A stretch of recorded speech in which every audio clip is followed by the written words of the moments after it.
Eles eram jovens pilotos de avião que na guerra não se importavam com suas próprias vidas. Ao decolar, seu destino era um só: jogar sua aeronave carregada de bombas em cima de seus inimigos. Esses eram os kamikazes. Kamikaze. Kami, que significa Deus, e kaze, vento. Sempre traduzido também como vento divino. Eram os pilotos de aviões japoneses carregados de explosivo, cuja missão era realizar ataque suicida contra navios dos aliados nos momentos finais da campanha do Pacífico na Segunda Guerra Mundial.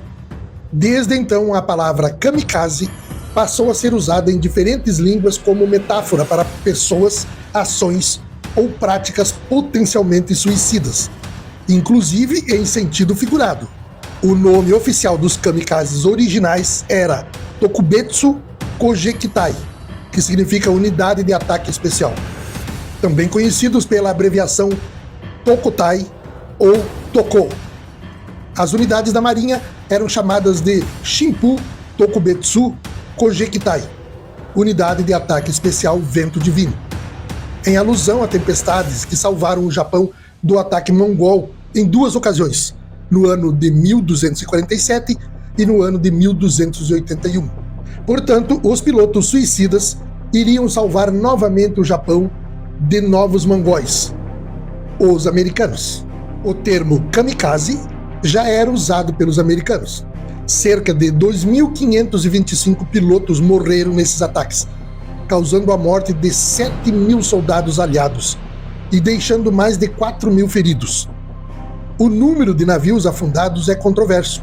A propaganda japonesa da época divulgava que os ataques conseguiram afundar 81 navios e danificar outros 195.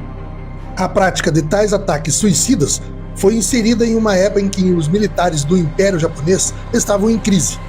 No ataque a Pearl Harbor em dezembro de 1941, os japoneses tinham a vantagem de possuir os aviões Mitsubishi A6M0, que eram caças ágeis e manobráveis, que representavam uma ameaça aos norte-americanos.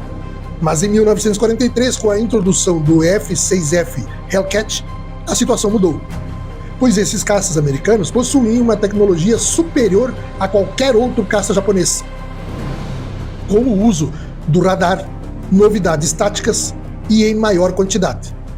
Os Estados Unidos conquistou o espaço aéreo na Batalha do Mar de Filipinas no dia 19 e 20 de junho de 1944.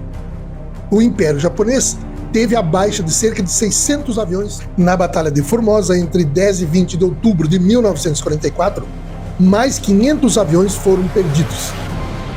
Em 19 de outubro de 1944, o vice-almirante Takijiro Onishi convocou uma reunião formal com vários oficiais e apresentou-lhes seus planos, defendendo o que considerava a única forma pelo qual um pequeno contingente pudesse atacar com grande eficácia, organizando ataques suicidas com os caças Mitsubishi A6M0, armados com 250 quilos de bombas para atacar porta-aviões inimigos. Assim foi feito. Porém, nenhum dos oficiais que prepararam tais planos se ofereceu para a missão.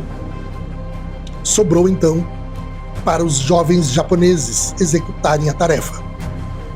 Às 10h47 de 25 de outubro de 1944, ocorreu o primeiro ataque kamikaze em uma esquadrilha de 5 Mitsubishi A6M0 na ilha de Samar, nas Filipinas. O líder, Yuki Seki, atingiu o porta-aviões USR St. Louis.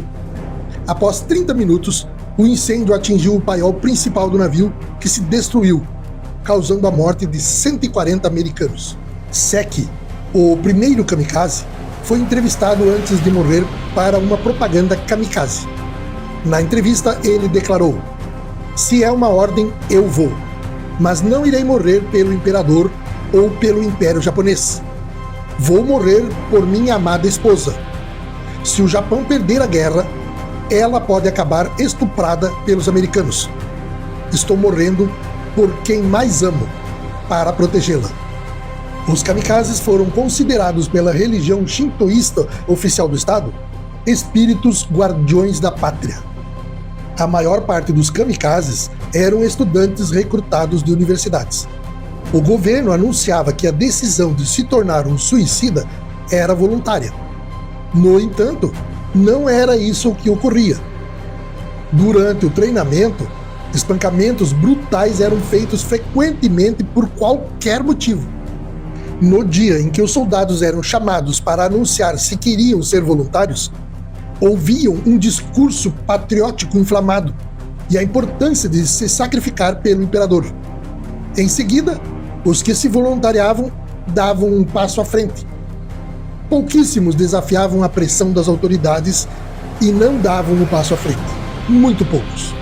Nesses jovens já havia a consciência da qual suas mentes desde criança já aprendiam tal ideologia, bem como um sentimento de culpa enquanto seus compatriotas morriam. Porém, os membros do exército e da marinha eram apontados como membros de esquadrão suicida, sem sequer ter a chance de se tornarem voluntários. No dia de seu último voo, eram dados aos kamikazes instruções para como procederem, sendo os alvos principais os porta-aviões inimigos. Durante o momento de mergulhar com um avião, não deveriam fechar os olhos, pois poderiam errar o alvo, indo parar na água. No dia do voo fatal, escreviam poesias, ganhavam um brinde de saquê, levavam a bandeira, amarravam yashikimaki, que era uma faixa também na cabeça, e usavam o senibari, que era um cinto. Em época de florada, carregavam ramos de cerejeira. Ainda levavam uma espada e uma pistola, para o caso de fracassarem e poderem se suicidar. Além do modelo Mitsubishi A6M0, outros aviões foram usados. Algumas vezes obtinham ajuda de escoltas regulares, mas geralmente tinham de enfrentar os caças americanos que detectavam seus aviões pelo radar e tentavam resistir até poder colidir no convés de um navio e explodir, e assim cumprir com seu dever fatal.